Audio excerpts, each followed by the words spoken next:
आईने हिंदी के एक नए एपिसोड में आपका स्वागत है, जहां आपके लिए लेकर के आते हैं इंडियन डिफेंस की प्रमुख अपडेट्स को। और आज की इस अपडेट की शुरुआत करने वाले हैं भारतीय नौसेना से। दोस्तों, भारतीय नौसेना इस समय जो ड्रोन कैपेबिलिटीज है, इनसे अपने वॉरशिप को इक्विप कर रही है और मॉडर्न वॉरफेयर के हिसाब से खुद को ढाल रही है। और हाल ही में जब रक्षा मंत्री राजनाथ सिंह जी ने भारतीय नौसेना के टॉप अधिकारियों के साथ बातचीत करी, तो उन्होंने मॉडर्न वॉरफेयर में ड्रोन की जो बढ़ती थ्रेट है, इसको काउंटर करने के लिए और खुद को तैयार रखने के लिए भारतीय नौसेना से जो बातचीत है वो करी है। और इसी बीच भारतीय नौसेना भी जो ड्रोन कैपेबिलिटी है, इनको इंटीग्रेट कर रही है, ताकि जो मॉडर्न वॉरफेयर है, इसके हिसाब से खुद को तैयार रखा जा सके। बेसिकली भारतीय नौसेना अपने फ्रंटलाइन वॉरशिप में जो एंटी ड्रोन सिस्टम है और लॉइटरिंग म्यूनिशन है, इनको शामिल कर रही है, ताकि जो सी बेस्ड टारगेट है, इनको लॉन्ग रेंज पे ही डिस्ट्रॉय किया जा सके। अगर हम एंटी ड्रोन सिस्टम की बात करें, तो भारतीय नौसेना की लगभग प्रत्येक वॉरशिप में आपको अब यह देखने को मिलेगा। इस सिस्टम में हमें जो रेडार हैं वो देखने को मिलेंगे। इसके अलावा इलेक्ट्रो ऑप्टिकल और इंफ्रारेड सेंसर्स देखने को मिलेंगे, रेडियो फ्रिक्वेंसी डिटेक्टर्स देखने को मिलेंगे, और भी दूसरी चीजें हैं जो देखने को मिलेंगी, जो कि ड्रोन्स को काउंटर करने के लिए जरूरी होती है। इसके अलावा दूर तक मार करने वाले जो एयर लॉन्च या सी लॉन्च लॉइटरिंग म्यूनिशंस हैं, ये भी हमें भारतीय नौसेना की वॉरशिप्स में देखने को मिलने वाले हैं। यानी कि भारतीय नौसेना खुद को मॉडर्न वॉरफेयर के हिसाब से इस समय ढालना ऑलरेडी शुरू कर चुकी है। हमारी अगली बड़ी अपडेट लाइट कॉम्बैट एयरक्राफ्ट तेजस को लेकर के आ रही है।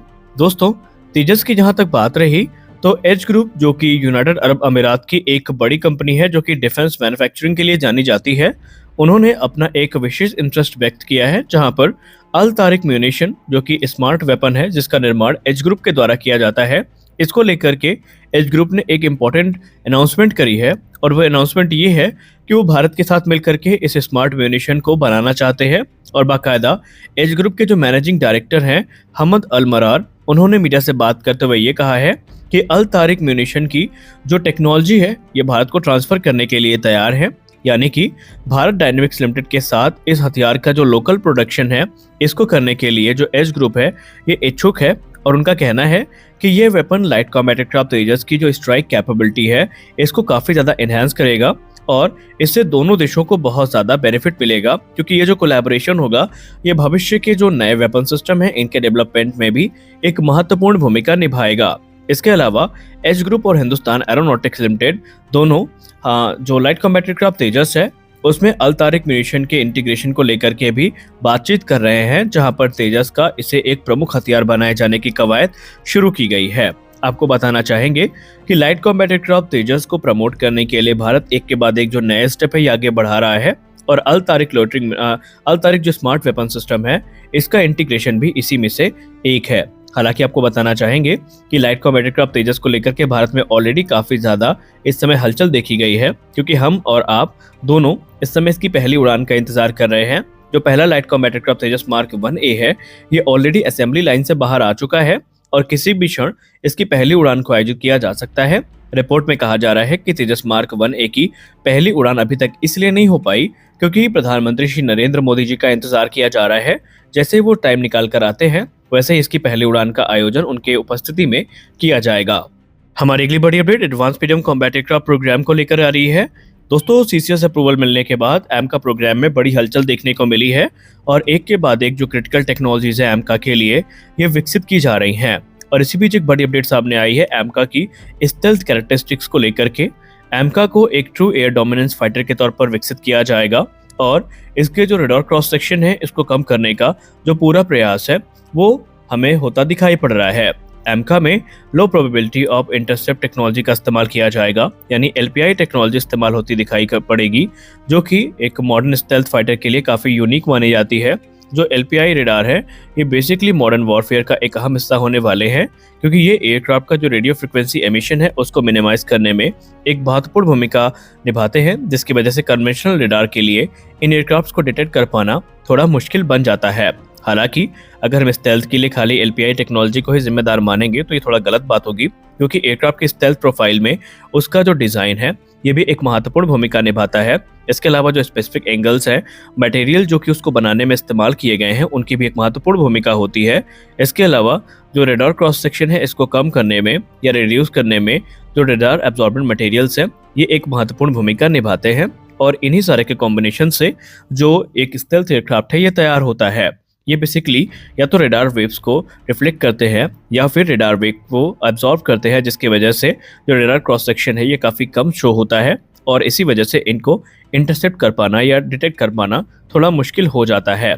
तो एडवांस मीडियम कॉम्बैट एयरक्राफ्ट में इसी टेक्नोलॉजी का इस्तेमाल किया जा रहा है और आने वाले भविष्य में जो भारत का एडवांस मीडियम कॉम्बैट एयरक्राफ्ट होगा वो काफ़ी एडवांस टेक्नोलॉजी से इक्विप होकर के आएगा, जिसकी वजह से एनिमी के लिए इसको रडार पे पकड़ पाना काफ़ी मुश्किल होगा। हालांकि ये सारी टेक्नोलॉजीज काफ़ी महत्वपूर्ण तो हैं, लेकिन सबसे इंपॉर्टेंट ये है कि एमका का रोल आउट हमें 2027 से 28 तक देखने को मिल सकता है। हमारी अगली बड़ी update 6th generation fighter aircraft को लेकर आ रही है। दोस्तों, दुनिया के तमाम देश इस समय या तो 5th जनरेशन फाइटर एयरक्राफ्ट को ऑपरेट कर रहे हैं या उनको विकसित करने की तैयारी कर रहे हैं, जिनमें भारत भी शामिल है। लेकिन अब कुछ देश ऐसे भी हैं जो इसमें एक स्टेप ऊपर जा चुके हैं और वो 6th जनरेशन फाइटर एयरक्राफ्ट पर अपना ध्यान केंद्रित कर चुके हैं। और इसमें अभी तक जो प्रमुख नाम था वो अमेरिका का था, जो कि B-21 रेडर और एनगैट जैसे प्रोग्राम के साथ लगातार आगे बढ़ रहा था। इसके अलावा जो यूके है, जापान है, ये सभी टेम्पेस्ट प्रोग्राम में एंगेज्ड हैं। फ्रांस और कुछ और देश हैं, जिनमें जर्मनी का नाम भी शामिल है। ये एफकैश यानी फ्यूचर कॉम्बैट एयर सिस्टम जैसे जो एयरक्राफ्ट हैं उनको लेकर के काम कर रहे हैं। तो इसी श्रृंखला में एक नया नाम जुड़ गया है, जो कि है स्वीडन का। स्वीडन भी अपने 6th जनरेशन फाइटर एयरक्राफ्ट की तैयारी शुरू कर चुका है। मीडिया रिपोर्ट्स की बात माने तो जो स्वीडिश एयरस्पेस और डिफेंस कंपनी है साब, इसको हाल ही में एक बड़ा कॉन्ट्रैक्ट मिला है, जिसके अंतर्गत ये 2025 तक जो नेक्स्ट जनरेशन का एयरक्राफ्ट है इसके डिजाइन वर्क पर, इसके कॉन्सेप्ट पर काम करेंगे, उसे फाइनलाइज करेंगे और आगे चल के एक नेक्स्ट जनरेशन फाइटर का निर्माण करेंगे जो कि 6th जनरेशन का होगा। और ये स्वीडन की जो एयर सुपीरियरिटी है इसको इंश्योर करेगा। इस प्रोग्राम में हमें कटिंग एज टेक्नोलॉजीज देखने को मिल सकती हैं, जो कि फ्यूचर के एयर कॉम्बैट के लिए काफ़ी ज़रूरी होंगी, जैसे कि आर्टिफिशियल इंटेलिजेंस, इसके अलावा network warfare integration, unmanned aerial vehicle, advance sensor और जो स्टेल्थ कैपेबिलिटीज़ हैं, ये एजेंडा का हिस्सा होने वाली हैं। मीडिया रिपोर्ट्स की बात माने तो 2035 तक स्वीडन का प्लान ये है कि वो अपने मौजूदा ग्रिपेन फाइटर्स को और यूरोफाइटर टाइफून्स को, जो कि उनकी सर्विस में है, उनको रिटायर करें और जो नेक्स्ट जनरेशन के फाइटर एयरक्राफ्ट हैं उनको अपनी सर्विस में इंडक्ट करें। तो ऑफिशियली हम ये कह सकते हैं कि स्वीडन ने भी जो next generation fighter aircraft development programme है इसकी शुरुआत कर दी है। हमारी अगली बड़ी update gas turbine research establishment को लेकर के आ रही है। दोस्तों, गैस टर्बाइन रिसर्च एस्टैब्लिशमेंट जो कि कावेरी इंजन प्रोग्राम में और दूसरे जेट इंजन डेवलपमेंट प्रोग्राम में काफी बिजी है और वो इस समय एक फ्लाइंग टेस्ट बेड एयरक्राफ्ट की तलाश कर रहे हैं, जिसके लिए वो इस समय भारतीय वायुसेना के संपर्क में हैं और वो ये चाहते हैं कि इन सर्विस IL-76 एयरक्राफ्ट को एक as a flying test bed इस्तेमाल किया जा सके, ताकि जो इंजन टेस्टिंग प्रोसेस है उसको भारत में और ज़्यादा आसान बनाया जा सके। क्योंकि हम सब जानते हैं कि हाई एल्टीट्यूड टेस्टिंग के लिए अभी भी हम रूस पर डिपेंडेंट हैं और इसी डिपेंडेंसी को खत्म करने का प्रयास इस समय गैस टर्बाइन रिसर्च एस्टैब्लिशमेंट और इंडियन एयरफोर्स के द्वारा किया जा रहा है। हालांकि ये पहली बार नहीं है जब ऐसी चीज़ें देखने को मिली हों। इसके पहले भी जो गैस टर्बाइन रिसर्च एस्टैब्लिशमेंट है इसने IL-76 को खरीदने की बात की थी, फिर MiG-29, सुखोई 30 MKI का नाम भी इस प्रोग्राम से जोड़ के देखा गया था। तो आज के इस वीडियो में बस इतना ही। मिलते हैं अगले वीडियो में कुछ और अपडेट्स के साथ। तब तक के लिए जय हिंद।